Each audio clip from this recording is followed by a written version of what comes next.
no individual left behind. He has a rich career in the global IT space where he served companies such as Infosys for many years. He has worked across 4 continents, played multiple roles, and was running a $1 billion global delivery organization at Infosys and head of its iconic development center at Bangalore, India. Suman has spent part of his growing years in Zambia and is well traveled in Africa, and also having offered a public lecture at the University of Nairobi in 2019.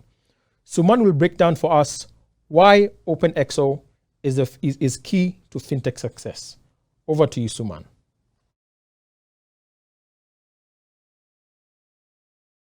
Good morning, everybody. It's such a pleasure for me to be with you. I'm in Bangalore in India, and pleasure to be talking to you, and many of you are in East of Africa. Great. So what I'm going to do today is give you some tips about how to really make your ventures, make your organization exponential. Because what I feel is, fin and tech, they are like two soulmates. And when you superpower this soulmate with the framework and the process of OpenExo, what is ahead is 10x for all of you guys in East Africa. So let the next decade be dedicated to the 10x process of East Africa, right? And that's what is going to be the theme of this talk. So when you look at, as everybody says, technologies don't change the world, but business model does. I would go one step ahead and I would say not even business model, it's exponential business model. So when you have exponential technology, something that you are very familiar with, on top of that, you add exponential attributes and novel business models, which you will see shortly. You give birth to exponential organizations or EXOs. Now, what are EXOs? These are organizations which are growing 5x to 10x, pretty much as compared to its industry peers and so on. So how do we frame an EXO? How do we construct the EXO process? So there are multiple frames. Let's look at some of them, given the limited time that we have. The first frame is about look for abundance brewing in your domain, not just your domain, your adjacent spaces, even other industries, because you don't know where the opportunities will pretty much come from.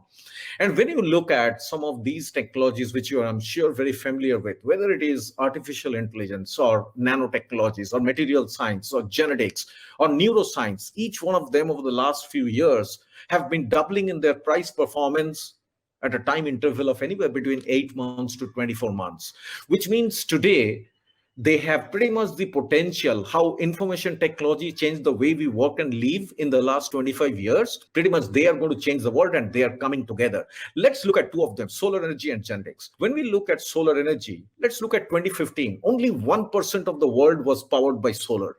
Today, 2020, we had 2%, and it's on a doubling pattern. So every 4 years, if it doubles up, and you just do the math, where it will end up, very soon we will have 50% of the world covered by sustainable, cheap source of energy.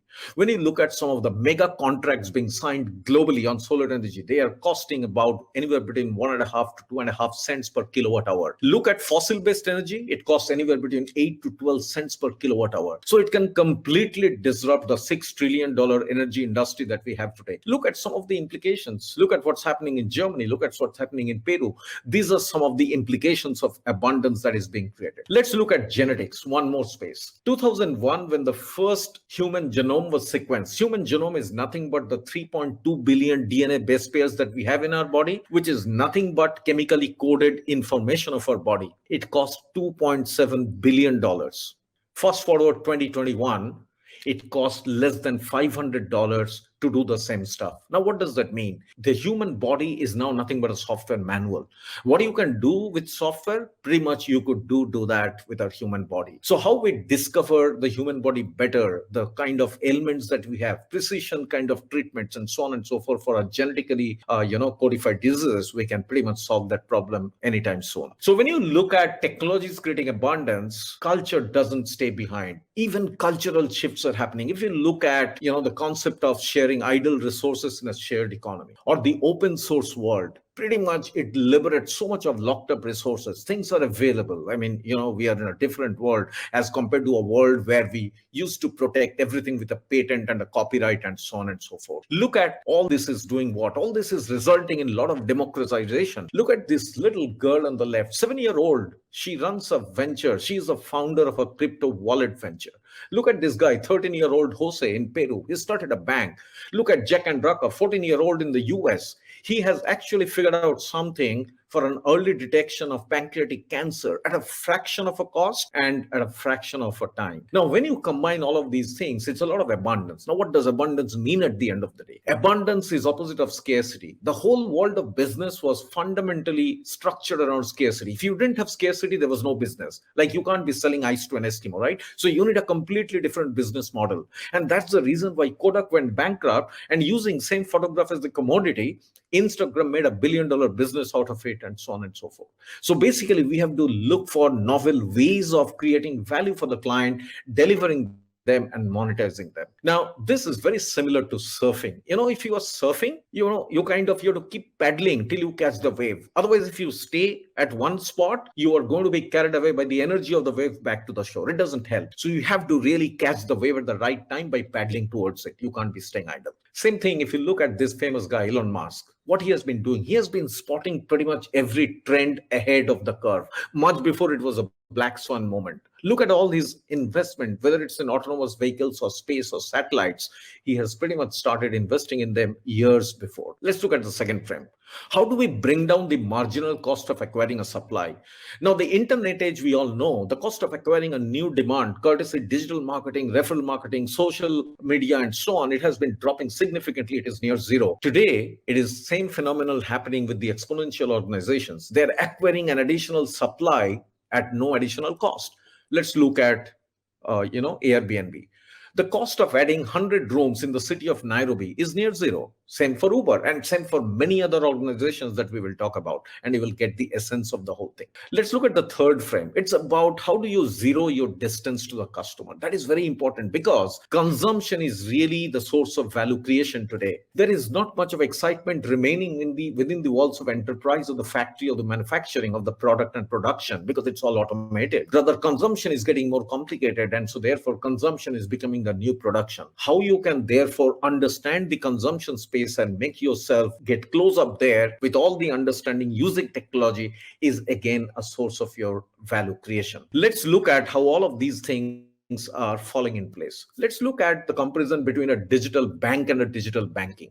Now, digital banking is what I would call, the legacy banks, the Bank of Americas and the Standard Chartered. These all provide through digital channels. We all access the services for which we had to go to a branch. Today, we can get all those services from sitting at home. But what's a digital banking? It's completely different. My bank, which is from Ant Financial, Alibaba's in China, the entire concept of value creation, value delivery is centered on data. So data is the source of value creation. Everything is centered on data. Let's look at this example. You'll get a sense of what I'm talking about. They are fundamental 310 model. One takes 3 minutes to fill up a loan application on a smartphone. The bank takes 1 second for the approval with a zero manual intervention, what they call 310. In that 1 second, they have looked at 3,000 different variables or data points before they could approve the loan, and 1% is their default rate. Just imagine, in the first 4 years of their operation, ever since they started in 2016, they have actually approved 29 million plus loans to as many small and medium enterprises, and bulk of them are women customers because they really wanted to empower the woman through the inclusive process of extending loans. And they are pretty much, the growing the economy of countries like China and several others. So therefore, when you look at a digital banking and a digital bank, there is no comparison. 700 million customers my bank has, whereas Bank of America has 70 million customers. You look at all these data points, $300 billion is the amount of money they have loaned out in just 4 years time frame to 29 million small and medium enterprises. I mean, just incomparable set of data.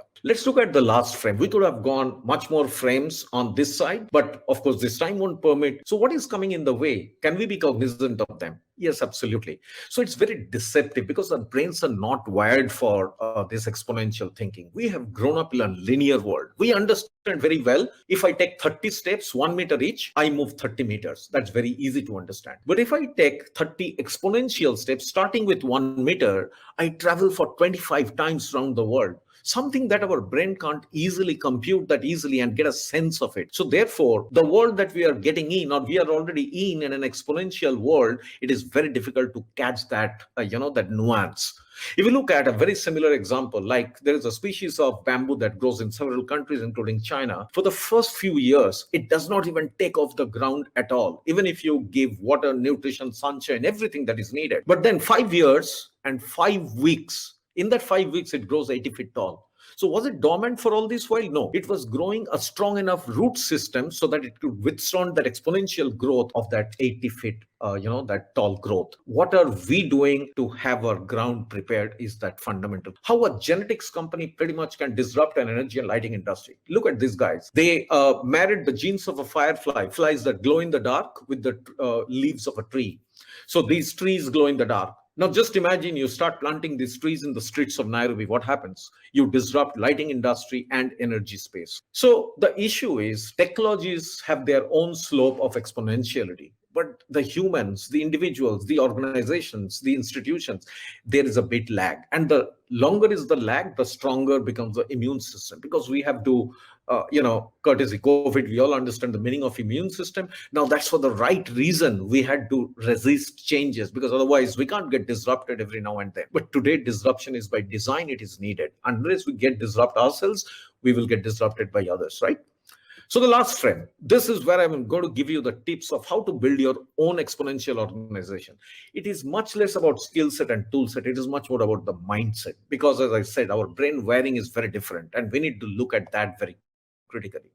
Let's look at what we did. So Salim Ismail, who is an Indian-born Canadian, he and his team did a research for 3 years before they came out with this book on exponential organization. It is about a framework, the 11 ingredients. He reverse engineered some of the fastest growing companies of our times, the Uber, the Netflix, the Googles of the world. What was really he found common in them, and he has structured them for our benefit. Now that was not enough. There is a recipe, there is a cookbook, which is Exponential Transformation, that came up in 2018 after our experience of using these attributes on some of the leading names in the world. We'll talk about that. And what's the kitchen? That's a community of 8,000 people that includes people like us who are actually using this recipe and ingredients to come out with flavorsome meals. And I'm just giving you a taste of that, or sample of that today. So these are the companies and many more that have been reverse engineered. We just talked about that. And this is the 11 attributes, and very quickly I will kind of take you through that. Let's look at the exponential transformation. Actually, these are some of the companies which were some of the early adopters of some of the themes of our EXO framework. And then based on that experience, we converted that into a recipe to the form of a cookbook. And this helps us in running what is called the 10-week sprint process, which drives the essential change to adopt the EXOs. So this is the 10-week sprint process. Of course, I will not get into the details of that, but you can always buy. It's all open source. It's all there in the form of books. But of course, you can always sign up for some programs and all that, which we'll talk later. Now, these are the attributes. Again, left-hand side, it is all about how do we access abundance, because there is so much of abundance. How we can access that? Because if we can access abundance, it brings down the cost of accessing talents, accessing capital, accessing market, and so on and so forth. And the right-hand side is about managing that abundance, because abundance means there are too many moving parts. How do you manage all of them? We'll take a quick look at that. And this is superpowered by what is called a massive transformative purpose. Now, why do we need a purpose? Why are we talking about the fundamental foundation of any EXO is having a strong purpose? If you look at our brain structure, motivation 1.0, which was about hundreds and thousands of years ago, it was all about survival. If we survive the day, we are happy. Let's look at motivation 2.0. This is from the industrial times, which is about if I did well, I get a carrot. If I did do bad, I get a steak. Now, motivation 3.0 is all about a sense of my meaning in life. Am I adding meaning to my life? Do I have a mastery on something? Do I have a value alignment? So it is all about autonomy. It's all about mastery. It's all about purpose, captured very well by the book by Daniel Pink and Drive, a strong recommended book from my side for sure. So these are the fundamental changes. And so therefore, if you really have to align your venture, your organization with stakeholders, this is the fundamental driver. Now, having done that, how do you access abundance? So these are the 5 elements, starting from stuffing on demand to community and crowd and algorithms. Let's take a quick look at that through some of these things. So stuff on demand. COVID has done several bad things, but one good thing it has done is, for example, you can tap into any person anywhere in the world for any project that you are working on, right? Something unthinkable before. For example, look at it. I'm based in Bangalore in India, but talking to you on this conference. Of course, it was possible technically, but mentally it was not possible. Just 2 years back, I spoke at a conference in Joburg. I traveled all the way. Again, 2 years back, I was at University of Nairobi giving a public lecture. I traveled all the way. Now, today, that's all possible remotely, and you can get staffing on demand. Fundamentally, if you believe the best talent is not within the enterprise, but it's always outside the enterprise in the whole world. Let's look at algorithms. Google, the PageRank algorithm creates, $1 billion almost every 3 or 4 days. Netflix, their recommendation algorithm, that's at the heart of Netflix. If you look at UPS, the trucking delivery company, their routing algorithm sets them about $1 billion every year. Community and crowd, let's look at TED. TED organizes 3,000 TEDx conferences every year, powered by their community, delivered by them, completely free of cost. They're all volunteers. Leveraged assets. How do you leverage others' assets? Airbnb is a great example. Yours and mine spare room are used and aggregated to deliver a great value. Its valuation, as you know, is far bigger than some of the best known hotel chains in the world, and so on and so forth. So this is how we access abundance. These are some of the ways as examples. Now, again, when you have millions of moving parts, you need a way to manage abundance. How do you do that? So these are the other 5 attributes. I will not go into those details again for interest of time. Let's look at the same example of My Bank now through a different lens. So if you look at My Bank, their purpose is about humanizing financial, systems. That's what they're trying to do. They are not a bank. They're a technology-enabled risk management platform. That's how they see it. So if you look at some of the attributes, look at the scale, MTP, and ideas attributes and how it applies to them. Let's look at C, community. So they're a strong community of 40 million SMEs, and they are talking, having conversations. And when you have conversations of so many people, magics happen.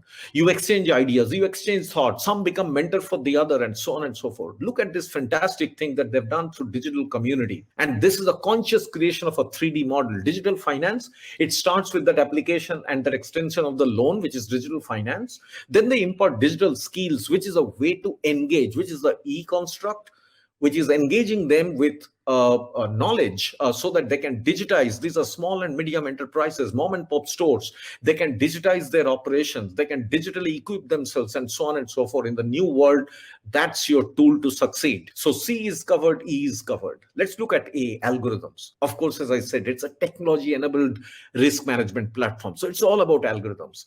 Leveraged assets. Well, it takes in money. There is another part of the community, not only community of people who are taking the loans, but community of people who are giving the money for the loans. Because it is such an efficient platform, there are more than 400 financial institutions who have come together, who are giving the money for disbursal of loans because it's such a great business. 1% default rate, and you have a captive audience of 700 million is their total customer base. And they are focused on empowering and humanizing financial services. And who would not, come and join the community? So they have community, algorithms, leveraged assets, engagement. I, interface, sleek interface that enables all these transactions through the smartphone app. Dashboard. I was in Alibaba's headquarters a few years ago, and I have never seen anything like a real-time live dashboard that I have seen there. Experiments. They're continuously running experiments, and so on and so forth. Now, you can do the same thing for Kiva. I'm sure you have heard of Kiva, loans that change life. Again, that's a purpose. Look at some of these numbers. I strongly recommend take a picture of this slide and try do it yourself. What are the scale and ideas attributes they are using? Of course, they have not read our books. They have not taken our services to do this. But when we reverse engineered some of these very successful companies of our times, the Googles, the Netflix, the Uber, the Airbnb, and so on and so forth, the Teslas of the world, the Kivas, the My Bank, these are the things we found in common. Now that we have given you the secret sauce of Silicon Valley, of the successful companies, of the exponentially growing companies, what is stopping you to do that? Nothing. Join this super amazing community of 8,000 folks like us, and of course, across 133 countries. And you can join, take a click, take a pic, and please join the community. It's all free, and then you can certainly do magics for your venture, for your company, and for yourself. Thank you so much for listening, and I really appreciate your audience. Thank you so much.